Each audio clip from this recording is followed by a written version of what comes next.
Estamos aqui na Metro Quadrado para gravar mais um Ser Mamãe. Eu sou a Thaisa Tosideri e vou contar para vocês o que vai rolar de tema no nosso programa hoje. A primeira entrevista é com a Camila Cruz, ela que é especialista em marketing digital e ela vai contar pra gente sobre o papel da digital influencer. Tá na moda, né? A gente precisa saber um pouquinho mais e ela vai explicar pra gente. A segunda delas é com a Deise Manfé. Ela que tem gêmeos e é arquiteta vai falar pra gente da experiência gemelar. Como é que é ter dois bebezinhos ao mesmo tempo? E por último, a gente vai falar com o Dr. Christian Lube. Ele que é médico veterinário vai falar sobre toxoplasmose. É um assunto bem relevante para a gente saber quebrar alguns estigmas que existem sobre isso. Vem com a gente. Quando eu joguei o nome dela lá na rede social, olha, apareceu um monte de fã. Aí eu falei assim, gente, então é ela mesma que eu tinha que chamar para falar um assunto ascensão no momento na internet, que é a digital influencer. Tudo bom, Camila? Tudo bem, Thaisa? Obrigado pelo convite e espero poder contribuir com todas as perguntas. Imagina! Camila, conta pra gente. Qual o papel da digital influencer, já que ela tá hoje em dia na moda, né? Principalmente agora em pandemia, o pessoal buscando novas oportunidades. De certa forma, todos nós influenciamos de alguma forma. Mas agora temos a carreira de influenciador digital. E, vamos dizer assim, para viver desse tipo de carreira, um influenciador digital, ele estimula o consumo através do seu estilo de vida e divulgação de serviços ou produtos. E quando a pessoa sabe que se tornou um digital influencer? Eu já fui assessora de influencer, né, durante muito tempo. E muitos me perguntam isso, assim, quando que a fulana descobriu que ela era influenciadora digital? E como eu disse anteriormente, eu acho que todo mundo influencia no seu meio de alguma forma. Seja digitalmente, seja no presencial. Na verdade, todos deveriam ser chamados de influenciadores. Claro. Porque nós influenciamos todo momento dentro da nossa família, dos nossos amigos. Mas assim, eu me tornei um influenciador digital. Vamos dizer, quando você começa a ser remunerado por isso, as pessoas querem comprar o que você diz. Eu acredito que esse seria o momento da virada, assim. E existe aquela lenda, assim, eu já vi questionamentos na internet, porque eu contrato e ela tem que vender. A digital influencer, ela é isso? Ela é a venda direta para a loja? Não, isso é muito bom você me perguntar, porque a maioria das empresas fala assim, Camila, eu contratei fulana e fulana não me trouxe resultado. Então assim, mas muitos dos empresários também não sabem o que é esse resultado. E tem esse engano de que eu preciso contratar a influenciadora e ela tem que vender. A influenciadora, ela não é uma vendedora. O papel dela é trazer tráfego para as suas redes sociais, para o seu negócio, para o seu estabelecimento. Quem vai fazer a venda final é o empresário ou a equipe de vendas dele dentro das redes sociais ou da empresa física e tudo mais. Então, o papel do influenciador é gerar credibilidade através da marca pessoal dele, trazer tráfego de pessoas, visualizações, e aí, como consequência, isso se torna venda. Uma ponte, então. Isso. Né? E existe uma fórmula para começar? Porque essa pergunta saiu bastante na internet. Elas querem saber, existe um jeito de começar isso? Sim, até pouco tempo não existia uma metodologia, cursos e tudo mais. Hoje em dia tem vários cursos, eu treinei várias influenciadoras digitais. Hoje eu trabalho, até uma dica que eu vou dar para você que quer ser influenciador digital. Eu trabalho com influenciadores digitais, mas que tem empresa. Porque quando começou essa onda de influenciador digital, as pessoas não sabiam que aquilo era uma propaganda. Então elas achavam, essa pessoa realmente está indicando esse produto porque é bom e tal. E ao passar do tempo que elas foram pagas e tudo mais, muitas pessoas começaram a fazer disso apenas pelo dinheiro e fazer propaganda de produtos que não eram tão bons e que a audiência comprava e falava, não, comprei esse produto, não é bom. Enganando, né?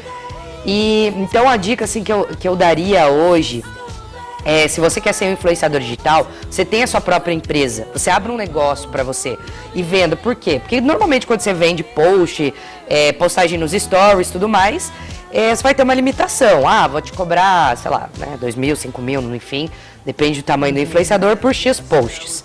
E se você tem a tua própria empresa, você vai postar todos os dias. Então, o maior erro... Propaganda para você mesma. Isso, propaganda para você mesmo. E utilizar o patrocínio como um extra, entende? Você vai falar, Camila, mas esse extra tem gente que ganha milhões com esse extra. Ok, mas a sua empresa ela vai ser sua e ninguém tira. Então hoje, normalmente, o período médio é de 3 meses de contrato para o influenciador. E aí eles trocam o contrato com outra pessoa.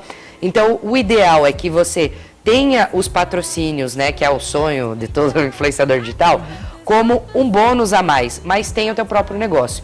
Identifica o teu maior talento, fala assim, eu gosto da área de moda, então eu vou fazer uma parceria com uma loja e vou ganhar porcentagem de vendas, se você não quer fazer a sua própria marca, né? Procurando um nicho. Isso, procurar o seu nicho, o qual você se identifica, mas tenha a tua própria empresa, haja como empresário. Então por que muitos influenciadores digitais estão caindo por terra também? Porque eles só viviam de public post. E aí você depende do terceiro, e quando você depende do terceiro, você não tem um negócio sólido, não é uma carreira. Então hoje sim tem um método, tem um passo a passo de como começar, tem vários cursos, várias mentorias, que no passado não tinha, que as pessoas faziam intuitivamente. Por exemplo, eu postava o alcance orgânico, né, explicando, aquele alcance não pago, né, pelos anúncios, ele era de 100%. Então tudo que você postava, todos os seus amigos viam. E hoje não é assim. O Insta joga para uma parte. E é proposital, para que você pague, né? Para aparecer e tudo mais. Então tem uma metodologia, hoje tem, né? Igual eu citei, tem vários cursos. Antigamente não tinha isso, então por isso que tem vários influenciadores grandes e eles postavam, sei lá, postei eu acordando, bombou, ok. Então, o pessoal gostou, vou fazer de novo. Agora, hoje não, entende? Hoje é uma carreira... eu digo assim, é uma carreira, é algo que é feito profissional, não é mais um espaço para amador. Isso eu te digo assim com 100% de certeza. Por exemplo, um canal no YouTube, entende? O YouTube é a nova televisão, entende? Não dá, com uma iluminação ruim, com áudio ruim, ninguém vai assistir. Cuidados em qualidade. Ninguém vai assistir. Então, você entra no canal do YouTube, parece que ele está na casa dele, mas por trás tem toda uma equipe, igual tem aqui hoje. Então, sim, tem uma metodologia, né? Tem várias fórmulas.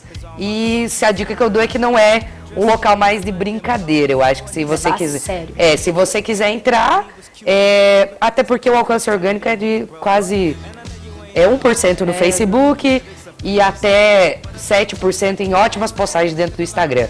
Então, é realmente para quem quer fazer disso uma carreira. E Camila, muita gente desiste. Fala, não, eu tentei, mas desisti. É porque realmente é demorado, né? Se você for fazer de um jeitinho certo. E aí as pessoas acham que vai acontecer assim, né? Sim, é muito demorado. A não ser, sei lá, que você resolva namorar o Neymar. Né? Exatamente. Ou apareça pelada no lugar. Exatamente. Você fala assim, eu comecei a namorar o Neymar, então amanhã você já é uma boa fórmula. Uma digital influencer. Uma tática muito utilizada hoje pelos BBBs, inclusive, é essa. Ele fala assim, não importa se eu vou ficar uma semana, se eu vou ficar 2 semanas. Mas aí tem a visão. Exatamente, eles têm a visão. Uma pessoa que não assume muito isso é a Adriana Santana, que também é casada com o BBB, e eles utilizaram dessa estratégia. E hoje ela bomba, né? Bomba, né? Mas entrou lá, teve seus milhões de seguidores, e a maioria que acaba entrando no BBB hoje em dia é por isso. Ele fala assim, esperta, porque daí agora ela lançou o produto dela, né? Isso, porque a televisão, ela ainda é, e acredito que permaneça, a maior mídia, né? Onde está, atinge o maior público, aonde está, enfim, todas as casas. E essa é uma das estratégias que utilizam, né? Utilizar de reality shows para sair dali e viver como digital influencer. Camila, muito obrigada pelas dicas. A Camila dá infinitas dicas nas redes sociais dela. É só você seguir lá, porque você vai aprender muita coisa. Inclusive, esse tema eu tirei das redes sociais dela. E ela dá muita informação bacana para você que quer aprender um pouco sobre a internet. Obrigada. Agradeço, muito obrigada. Imagina. Experiência gemelar. E aí? Quem já passou por essa experiência? Eu convidei uma mãezinha que passou para contar para nós. Tudo bom, Daisy? Tudo bem, e você? Prazer te ter aqui. Prazer todo meu, obrigada pelo convite. Imagina, das mídias sociais para um ser mamãe. Sim. Você viu que legal? Eu acho que a pergunta que você deve mais ouvir. E aí, foi natural ou foi tratamento? Foi natural. Foi um susto, inclusive, porque fazia um tempo já que eu vinha tentando, e quando eu descobri a gestação no primeiro ultrassom, já veio a notícia que seriam 2. E quando eu descobri, a minha irmã tinha gêmeas de 6 meses. Até que eu ia te perguntar, tem histórico então? Tem, a minha irmã, as dela tinham 6 meses e eu engravidei. Então hoje eles têm menos de 1 ano de diferença. Ela tem 2 meninas e um casal. E outra perguntinha que rolou muito, eles nasceram prematuros, no tempo normal? Eles nasceram de 33 semanas, num parto de urgência. Eu fiz um exame, o Henrico estava em sofrimento fetal. Ele não estava mais recebendo alimento, o Lauren estava pegando tudo pra ela. Roubando. Aí com 33 semanas eu tive que partir pra um parto de emergência pra salvar a vida dele, né? E ficaram tempos daí na UTI? Sim, Henrico nasceu com 1,3 kg e Lauren com 1,8 kg. Aí ela ficou 12 dias e ele 24. Nossa, que passou aquele perrengue inicial já Sim. com os dois na UTI. Sim, foi bem difícil, porque a gente nunca espera por isso, né? O nosso sonho é... Já é o choque dos gêmeos, daí o choque de nascer antes, o cuidado, né, Sim, com a criança. então assim, foi... Só que eu sempre confiei em Deus, eu tinha certeza que eles iam ficar bem, eu já tinha tomado as vacinas para madurar o pulmãozinho deles. Então eles ficaram mesmo para ganho de peso, né? Principalmente o Henrico. E com 24 dias já estávamos os dois em casa e aí foi só... E qual a maior dificuldade de ter dois bebês ao mesmo tempo? Não é fácil. As pessoas falam assim, o bom é que você vai passar tudo de uma vez. Não, passa, mas vai demorar muitos anos para passar, né? Porque não é fácil, ainda mais eu que eu não tenho uma grande rede de apoio, porque minha família mora toda em outra cidade. Aqui sou só eu e meu esposo, então assim, não é bem complicado. Eu voltei a trabalhar agora, após 3 anos. Você é arquiteta, eu sou arquiteta, então eu fiquei todo esse período em casa com eles, porque não é fácil você ter uma pessoa para cuidar de 2 crianças. E da mesma fase, que isso que eu acho que é o mais difícil, né? Sim, porque às vezes um é um pouquinho mais dependente, outro é menos, mas ali no caso são 2 bebês. São 2 e assim, 2 crianças que nasceram juntos, mas que são completamente diferentes. Lauren é mais calma, Henrique é mais arteiro. E não é fácil, mas assim, já estão com quase 4 anos e estão se virando. Mamães que têm gêmeos, vai Sim. passar uma hora, Daisy? Vai. Demora um pouquinho, mais passa. E eu sempre penso, quando eu penso em gêmeos, eu falo, gente, será que eles choram ao mesmo tempo? Será que eles querem mamar ao mesmo tempo? Isso acontece? No começo, sim. Não é fácil. O mais difícil pra mim foi a fase da amamentação. Porque eles choravam ao mesmo tempo. Quando a gente sai da UTI, a gente tem uma rotina de mamadas de 2 em 2 horas. Então, assim, eu passava a noite em claro, porque eu dava mamar para um, daí todo aquele processo de arrotar e tal, aí dava para o outro, e quando via já estava na hora de começar tudo de novo. Então é muito exaustivo, tanto que eu só amamentei 3 meses porque eu não consegui mais. Mas são 2, né? Não. A pessoa precisa descansar, e daí descansa como?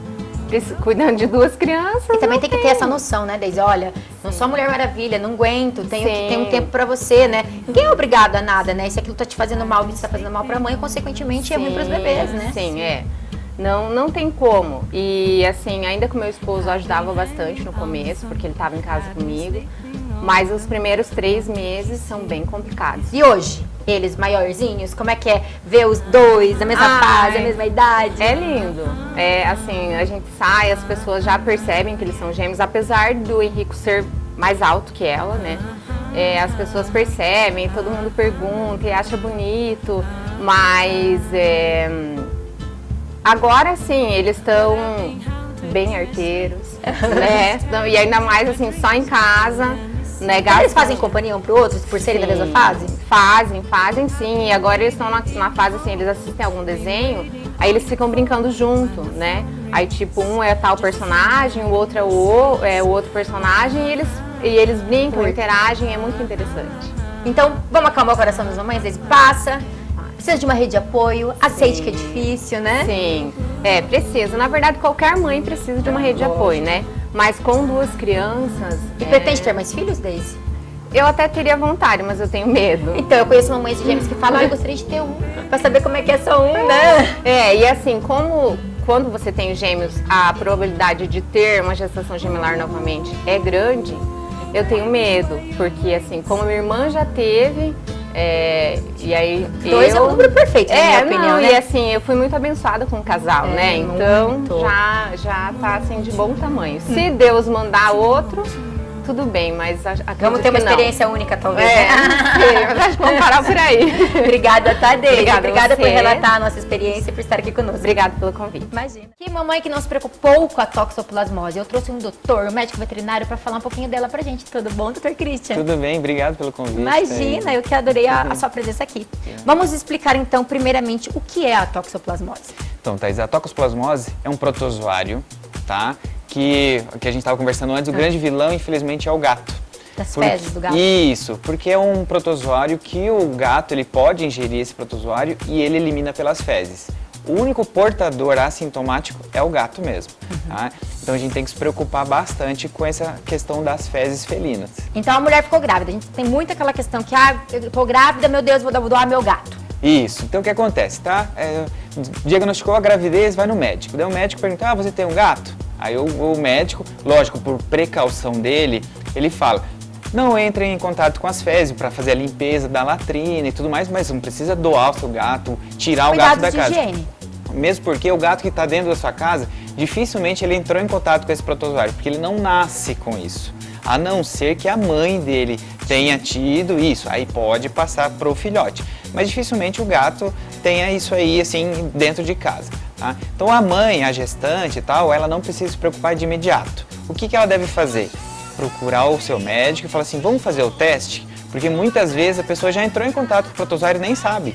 E ela já tem anticorpos para isso. Então esse risco ela nem corre. Exatamente. Se deu resultado lá, já entrou em contato com o protozoário, não tem mais risco de ficar doente, não tem risco mais de passar por feto, para o nenê, tranquilamente. Lógico, as medidas sanitárias têm que ser mantidas. Sempre, né? Exatamente. Tá? Mas daí ela não precisa ficar tão preocupada, pode ficar mais despreocupada. Daí não teve o contato com a toxoplasmose.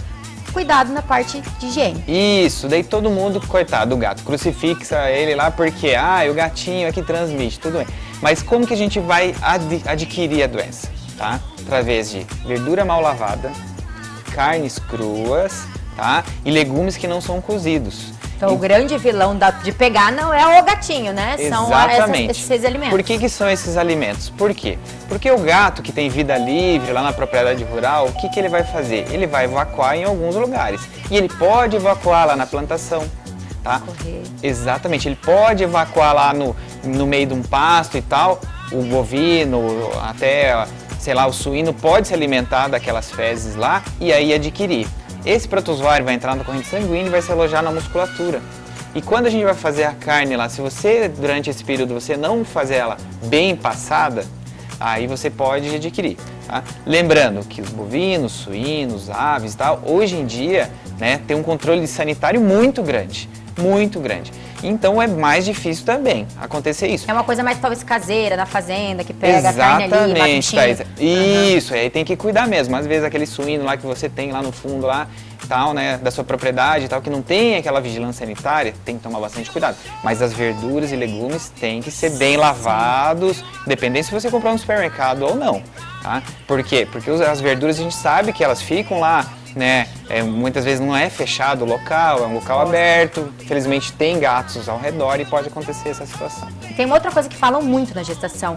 Não pode comer o peixe cru. É por causa da toxoplasmose? Não é, Thaís, tá? Então tem outras doenças que são transmitidas pela carne crua do peixe, tá? Salmão e tilápia, enfim. Só que cai também na mesma situação da vigilância sanitária. Hoje em dia esses peixes são criados em cativeiro e lá eles também fazem as medicações, antibióticos e tudo mais se aquele plantel estiver doente. Então quando a gente vai lá no sushi e tal, aquele peixe lá, ele não foi pescado lá, né, no alto mar, enfim, tá? Muitas vezes até pode ter sido, mas a maioria deles ele é criado em cativeiro. Então o risco é menor. Então mamães, não precisem noiar, tem outros problemas. Para toxoplasmose pode ficar despreocupado, tá? Não passa, o peixe ele nem tem contato com as fezes de felino. Eu sou veterinária, né, gente? Mas assim, a veterinária não é atuante. E eu lembro que quando eu falavam, não pode comer peixe cru que você vai pegar toxoplasmose, eu falava, gente, de onde vocês estão tirando que o peixe cru tem a ver com a toxoplasmose? Tem até salmonela que a gente tem que tomar bastante cuidado. Às vezes a manipulação lá do sushi bar, lá o sushi man lá, tem as higienizações. Ou às vezes a mão, né? Isso, a faca. Ou o tempo que o peixe fica lá numa superfície. Uma contaminação cruzada. Exatamente, sem refrigeração, então pode acontecer uma ou outra. Todo cuidado também é uma questão de higiene, né, também. Todo cuidado de higiene, de cuidados, enfim, que a gente tem que ter normalmente. Exatamente, como você falou, você é médico veterinário, então na faculdade a gente tem essa questão da inspeção, então em qualquer tipo de alimento, seja de origem animal ou vegetal, o cuidado tem que ser sempre rigoroso. Né? Você vai estar ingerindo alguma substância que talvez você nem saiba de onde que veio, então. Sempre em alerta. Sempre. Obrigada, Dr. Christian, por passar para nós essas dicas, essas experiências e a gente tirar alguns mitos que existem aí, né? Que rápido. Você viu? É sempre assim, é rapidinho e sucinto. Obrigadão, obrigado. Viu? Imagina, e esse foi mais um Ser Mamãe. A gente continue acompanhando nós todos nas redes sociais. O Dr. Christian trabalha lá na Planeta Bicho, que é uma clínica que atende os meus bichinhos pouquinhos, né? Legal. E sempre indico de olhos fechados. Muito obrigada e estejam sempre conosco.